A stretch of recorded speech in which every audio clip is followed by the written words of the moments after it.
Morning বন্ধুরা, আশা করি আজকে সবার সারাদিন খুব ভালো কাটবে। তো এই কিছুক্ষণ আগে ঘুম থেকে উঠলাম। তো দেখো আজকে বেশ, এই দেখো গাছে কত আম দেখতে পাচ্ছ, এই না দেখাতে পাচ্ছি কিনা। তো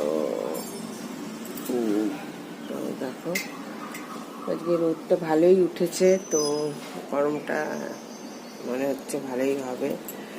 তো ঘুম থেকে উঠলাম আমি এখন, তো উঠে চা করে নিয়েছি। আমার চা হয়ে গেছে, চা